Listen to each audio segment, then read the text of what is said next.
में धमाका हुआ है, ब्लास्ट हुआ। ये जो बस आप देख रहे हैं, 8 बसें जा रही थी, भीषण धमाका हुआ है। के लिए काल बन गए बलूच, ढूंढ कर मार रहे हैं। पाकिस्तानी फौज करा रही थी धमाके के बाद। ये देखिए, ये वो बस है जिस बस में धमाका हुआ, पाकिस्तानी फौज करा रही है।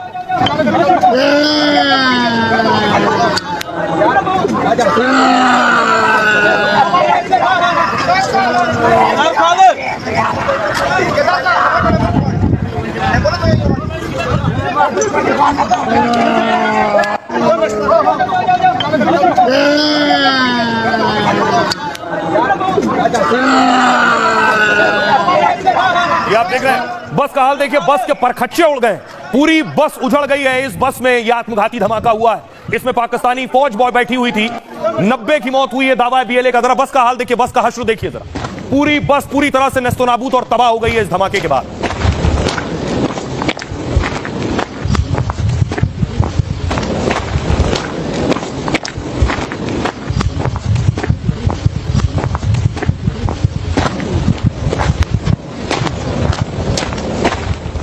प्रधानमंत्री नरेंद्र मोदी ने भी आज पाकिस्तान को आईना दिखाया। ये जो पाकिस्तान में हालात बने हुए हैं, ये उनके खुद के बनाए हैं। सुनिए जरा, पीएम मोदी ने आज पाकिस्तान को कैसे करारा जवाब दिया।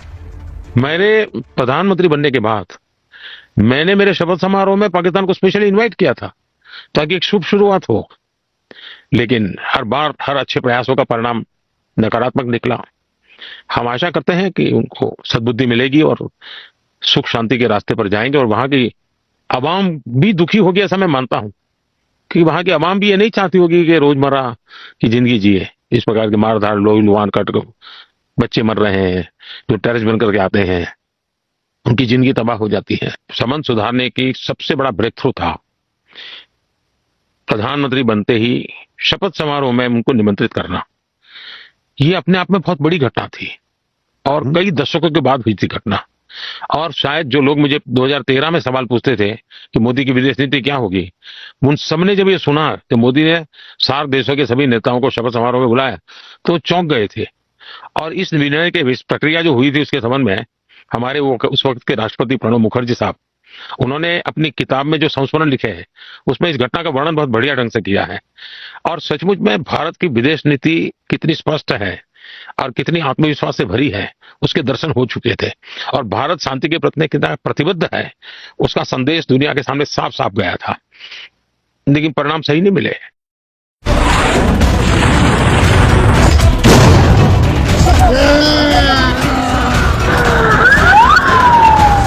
प्रॉक्सी वॉर चल रहा है, लोगों को मारो काटो, टेररिस्टों को एक्सपोर्ट करने का काम चल रहा है। दुनिया में कहीं पर भी टेररिस्ट की घटना घटती है तो कहीं ना कहीं सूत्र पाकिस्तान जाकर के अटकते हैं। पीएम मोदी ने पाकिस्तान की तरफ दोस्ती का हाथ बढ़ाया था।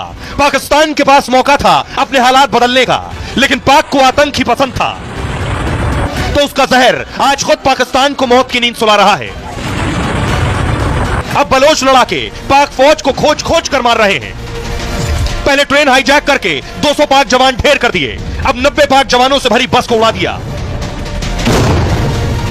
90 पाक सैनिकों की मौके पर ही मौत हो गई। बलूच लड़ाके पाक फौज के लिए यमराज बन चुके हैं। पाक जवानों की बलूच लड़ाकों के नाम से ही रूह कांप रही है। इस हमले के बाद सोचिए वहां क्या हालात थे, क्या मंजर रहा होगा जब 90 जवान ढेर हो चुके थे। फौरन एम्बुलेंस भेजी गई, फौरन एक के बाद एक ताबड़तोड़ दर्जनों एम्बुलेंस उस जगह रवाना की गई।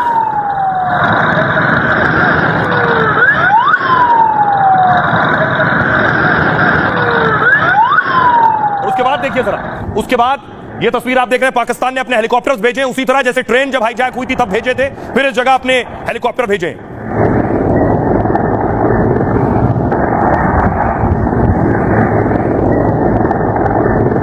अब आपको बताता हूं पाकिस्तान पर जो ये हमला हुआ है, जानते हैं कैसा हुआ है?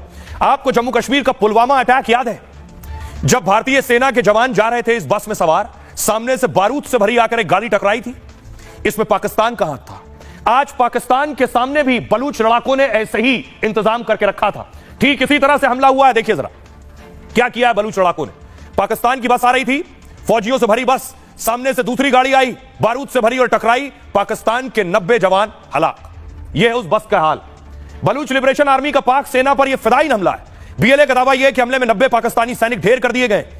हाईवे पर जा रहे मिलिट्री काफिले पर हमला किया गया और कोयटा से कफ्तान जा रहे 8 मिलिट्री वाहनों को निशाना बनाया गया। बीएलए की मजीद और फतेह ब्रिगेड ने आत्मघाती हमला किया है। एक फिदाइन ने विस्फोटकों से भरी गाड़ी को काफिले से टकरा दिया। इसके बाद फतेह स्क्वाड से सेना के काफिले में घुसकर हमला भी किया, यानी पहले यह धमाका हुआ और उसके बाद बस पर बीएलए के लड़ाकों ने गोलीबारी की। जिस वाहन पर सुसाइड अटैक हुआ वो पूरी तरह से तबाह हो गया है। घायलों को नोशकी के अस्पताल में भर्ती कराया गया है। सुसाइड हमले के बाद इलाके में इमरजेंसी लगा दी गई है। पाकिस्तान ने ट्रेन हाईजैक की तरह इस हमले पर भी झूठ बोला है। पाकिस्तान ने बलूच आर्मी के इस हमले से भी इनकार कर दिया। पाकिस्तान ने सड़क के पास पड़े बम में विस्फोट का दावा किया। सैनिकों को लेकर वहां से गुजर रही बस चपेट में आ गई। बलूच लिबरेशन आर्मी ने पाक सैनिकों पर हमले की जिम्मेदारी ली है। कोयटा से पेशावर जा रही जाफर पैसेंजर ट्रेन को भी हाईजैक किया था। बीएलए ने इसमें 214 पाक सैनिकों को मारने का दावा किया। सोशल मीडिया पर 200 ताबूत भेजे जाने की तस्वीरें सामने आई थी, लेकिन पाक झूठ बोलता रहा। आप सुनिए जरा, आज पाकिस्तान का मजाक उड़ रहा। उन्होंने खुद आतंकवाद को पाला, लोगों को हथियार और बंदूक दी, अब वही सब उनके खिलाफ भी इस्तेमाल हो रहा। अब जरा सुनिए क्या कुछ कह रहे हैं पाकिस्तान के लोग। ठीक है, तो मेरी उनको यही है कि आपने बात करनी है तो आके बीएलए को, अगर करनी है मुज़ाकरात के लिए आके बात करें। वो तो उनके मुतालबात भी ठीक नहीं है जी। हमारी फौज ने क्या जी, वो जो इनके बंदे टाइम है, कौन से बंदे टाइम लिस्ट तो जारी करें। ठीक है, बताए तो सही, हमारे ये बंदे हैं आगे इल्जाम लगाने पे आ रहे थे। मैं इल्जाम लगा सकता हूं उनके ऊपर, इल्जाम नहीं लगा सकते किसी के ऊपर, ठीक है, लेकिन हमें अपना मुल्क बेहतर करना चाहिए। ठीक है, जब तक किसी को देखेंगे हम अपना काम नहीं कर सकेंगे। हमें अपने मुताबिक अपना मुल्क बेहतर करना चाहिए। मैं तो ये कहूंगा, इल्जाम लगा के कुछ नहीं कर ठीक है। सकते। बातें के बगैर अपना काम करें खामोशी से। आपसे क्या- भाई हम तो यही कहेंगे कि जो हमारे मुल्क के हुक्मरान है ना, वो नहीं ठीक है। अच्छा। जब हुक्मरान नहीं ठीक होंगे ना, तब मुल्क भी ठीक नहीं चलेगा। तो सारे जो अंडरवर्ल्ड टीम है ना, उसमें जाना चाहिए सबको। दहशतगर्द खत्म हो जाएंगे। ये हिटलर ढूंढे, 15-20 हिटलर ढूंढे और वो हमारे पाकिस्तान में छोड़ दे। जो क्राइम करे, हाँ, जो criminal- खत्म। आपको तो नहीं ना पता वो क्या कर रहे हैं, या हमें तो नहीं ना पता वो क्या कर रहे ठीक हैं। है। वो क्या पता उनके साथ में ले हो, क्या पता नहीं। देखिए मेरी बात सुने, इस तरह कोई हो सकता है कि आपके घर में आपकी इजाजत के बगैर कोई आ जाए। चोर आ ही जाता है ना, चोर आ जाता है, मतलब वो ताला तोड़ के आता ठीक है। है। चोर को पकड़ना भी चाहिए। ठीक है। अब ये तो नहीं ना होता कि चोर आ जाए और सामान भी ले जाए, इस तरह तो नहीं ना होता। पाकिस्तान के लोगों को आप सुन रहे हैं जो अपने मुकद्दर को रो रहे हैं, लेकिन सुनिए जरा डिफेंस एक्सपर्ट्स क्या कह रहे हैं। बलूच लड़ाके एक के बाद एक पाकिस्तानी सेना को टारगेट कर रहे हैं।